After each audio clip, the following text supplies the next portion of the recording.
What's going on, guys? My name's Caleb Srackangast. This is Buffalo Creek Outdoors. I'm back up here at Grafton Archery, and today I have the all-new RX-9 Ultra from Hoyt. We're going to do a full review. I'll give you the specs, I'll give you what I think about the bow, and hopefully I can answer the question, is this bow what you're looking for in your new hunting bow? If you're new to the channel, you know that I have a grading criteria score sheet that has 12 criteria giving the bows a chance to score up to 100 points. So you're looking at a 33.5 inch axle to axle bow. You're looking at 6 3/8 inches on the brace height. As far as the IBO speed, I'm thinking it's in the 340 range. I'll put it in the video. I did not write that down and I can't remember if it's 340 or 342. With that being said, this bow is available from 26 inches all the way up to 32 inches. It's available from 40 pounds all the way up to 80 pounds in 10-pound increments on the limb system. And you have an adjustable mod. Well, I don't know that it's necessarily adjustable mod, but it's adjustable end on the mod that gives this bow the availability from 75, 80, and 85% on the let off, as well as a stiff or hard and very hard back wall. The modules are adjustable in one inch increments from 26 to 32. So I actually heard on one of the more popular YouTube channels that they didn't think that Hoyt had changed the riser from last year's bows, that they were just using the same risers and that they shortened the limbs and changed the limb angle. Now, they did shorten the limbs, they did change the limb angle, however, they did change the riser as well. I have the measurements off of this riser, and when I heard that, I was kind of confused. I thought maybe that I had actually made a mistake. So I went back and measured an RX-8 Ultra from last year, and they definitely did shorten this riser. So the big thing with your split yokes, your split yoke system like this is going to put more even distribution of the stress and weight on your axles, and it's supposed to make the bow tune better. The jury will be out on this bow, how well it tunes. Overall, in the last few years, we haven't had any issues with Hoyts as far as tunability goes. One thing with the cams are definitely a little bit more stiff this year. They're just as smooth as last year's bows, but you can a 70-pound bow this year feels like 70 pounds, whereas last year, a 70-pound bow felt more like 65 pounds. So that's something to keep in mind with these new bows. However, Hoyt is saying up to 16 feet a second faster at that 28 and 29 inch draw length. So you got to pay the piper at some point or another. You're either going to get a little bit more speed, a little more efficiency, or you're going to get a little bit smoother draw cycle, a little bit lighter draw cycle. So you kind of got to pick and choose which one you want there. The grip is going to be the same. It's a decent grip. It's not my favorite. I definitely would have to shoot this bow with either side plates or just definitely off the riser. Just because of the way I grip. Once your skin oils and stuff gets on it, these rubberized grips get really tacky, and I've noticed that I really start inducing torque on my grip, so I pull that off, but that's just my personal opinion there. That's really pretty much the biggest change. Like I said, this year is the drive system or the cam system on this bow. Everything else is very similar. You're still going to have your pick mount. You're still going to have your dovetail mount for your integrated rest and things like that. And they did change the little shorty stabilizer. They went to a more streamlined version of that. Since we've got specs out of the way, let me start talking about my grading criteria and kind of what I think about this bow. On my riser length, I got 30 and a quarter on this bow this year. I did measure axle to axle. It was right on 33.5. and it was right on 6 3/8 inches on the brace height. And then the reflex that I measured on here was 2 1/4. Generally speaking, on these longer bows, you get a little bit more or a little bit less reflex on these bows, but this bow's still over 2 inches. So whether or not you think that number makes a difference, comment down below. Let me know what you think, what your opinion is on reflex on a bow. I'm always up for new ways of looking at how these specs actually make a difference in shootability. These totals end up at 67 and 7/8, giving this bow a score of an 8 on shootability. But a 33.5 inch axle to axle bow with a 6 3/8 inch brace height that's going to be a shootable platform for most people. As far as tunability goes, Hoyt is still using the spacer systems that they have had in the past couple years. They still have that. You're still going to have to pull your axles out to adjust your spacers. They really didn't add anything as far as tunability goes on this bow. So the tunability score is going to be a little bit lower, but whether or not that makes a difference to you is going to be really dependent on you personally. So cams left and right, can you adjust those without a press? No, you have to put the bow in a press, pull the axles, move the cam, and change your spacers out so you get a score, you get a 1 there. You have no limb pocket adjustability or lockdown, so that's a 0. Draw length is adjustable in 1/4 inch increments. Big thing there, guys. I really think that is a big plus on a bow to be adjustable in 1/4 inch increments, because like myself, I actually shoot like a 27 1/4 inch draw bow really, really well, but for most bows, you only have 1/2 inch draw length adjustments. So you get a 2 there. For grip, like I've already said, the grip is decent. It's not great in my opinion, and like I said, it does get very tacky on the grip, especially after you shoot the bow for a while. So you get a 1 there.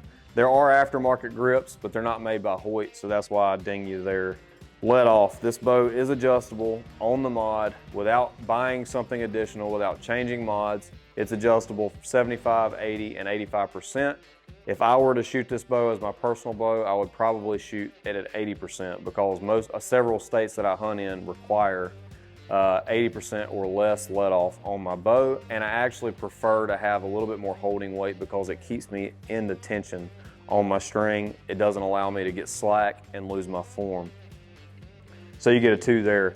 Timing, you do have to put this bow in a press to adjust the timing, so you get a 1. Strings and cables, you do have to put in a press to change those, so you get a 1. You still have the integrated rest and integrated sight availability, so you get a 2 on both of those, giving a total score of 12 points and a 7 point on my grading scale. Here's where things start changing from last year's bows. I gave this bow a 10 on draw cycle last year, the RX-8 Ultra. The RX-9 I gave a 9.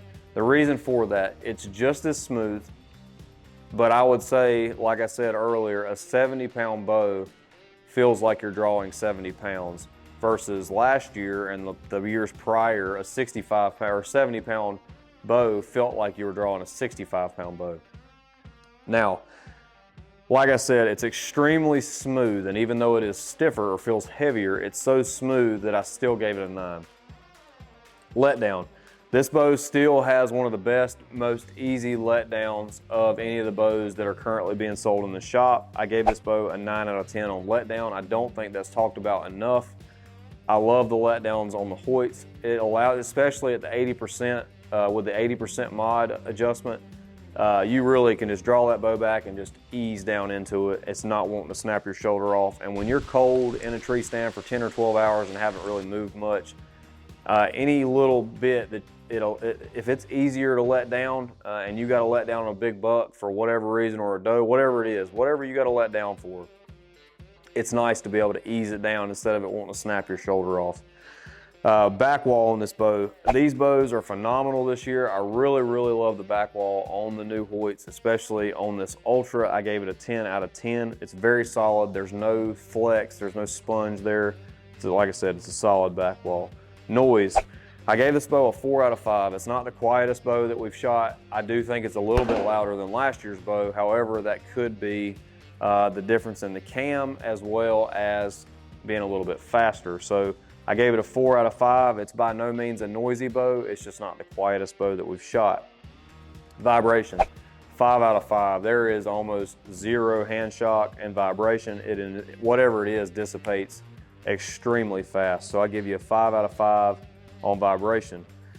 Speed, this is where it gets interesting. So I'm looking, just based on my score sheets, I'm looking at roughly a 10 foot a second increase in speeds at the shorter draw length, 8 to 10 at the shorter draw length, and I'm looking at only about 5 to 7 at the longer draw length. So let's get into what I actually got.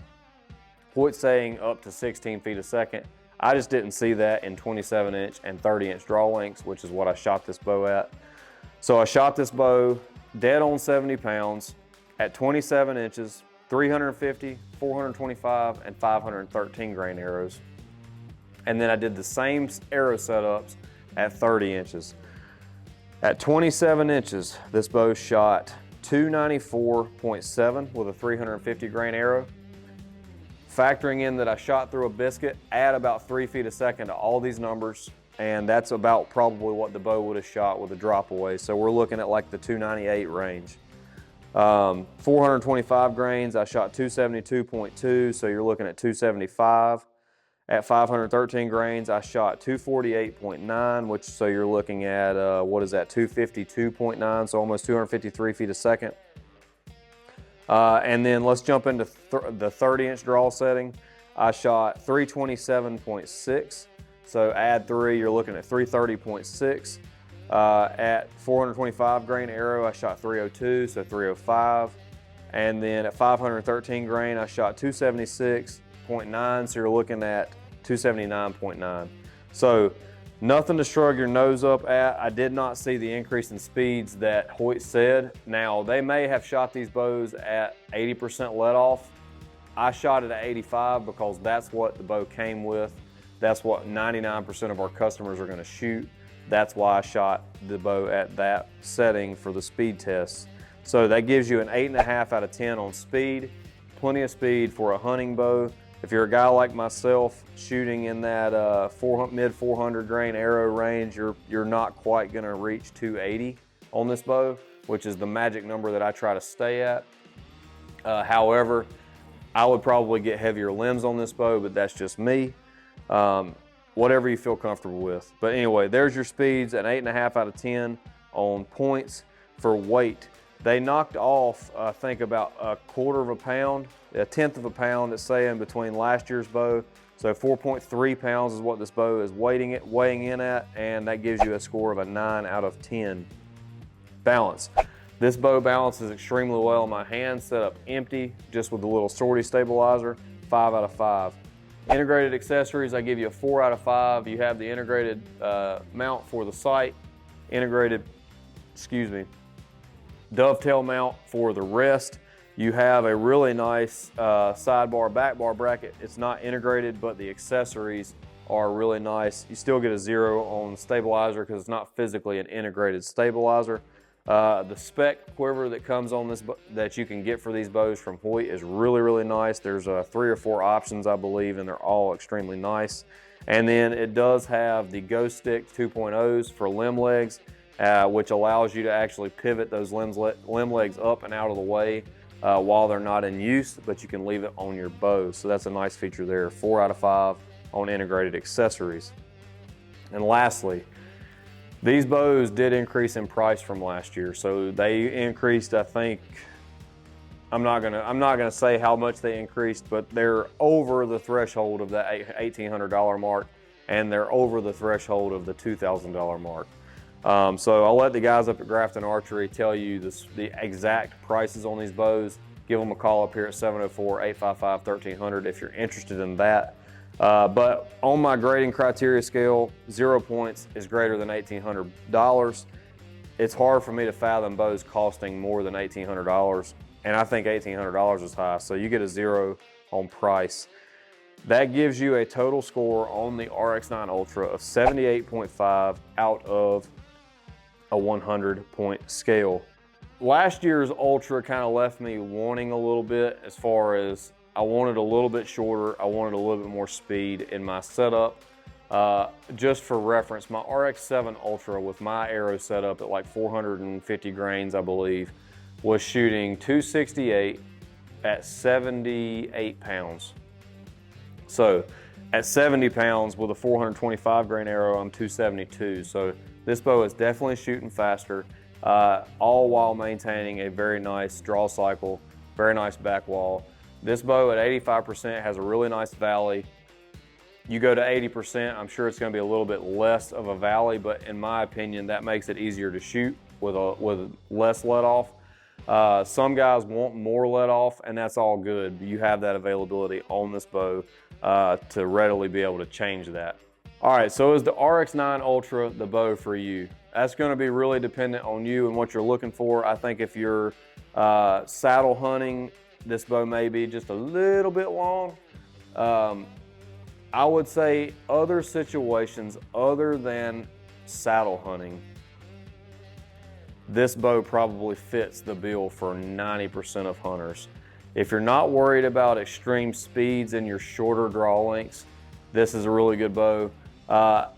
It's hard for me to recommend a $2,000 bow just because I think that's really excessive on price. However, if you are somebody that has the money to spend $2,000 on just the bow, I would highly recommend you come up here and shoot this bow. So I gave you the specs, I gave you the score criteria sheet. I really like this bow. I think Hoyt really hit a home run with this new cam design as far as smoothness of draw. It is a little bit heavier on the draw cycle, but you are getting a little bit more speeds. All right guys, so verse of the day, with it being the Christmas season, this one's coming to you out of Isaiah 7:14 out of the King James Version. Therefore the Lord himself shall give you a sign. Behold, a virgin shall conceive and bear a son, and shall call his name Emmanuel.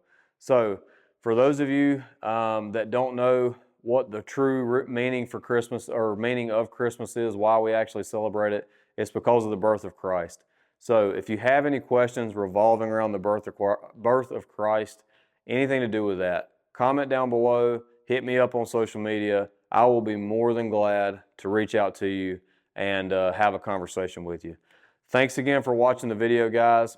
Come up here to Grafton Archery and shoot this bow for yourself.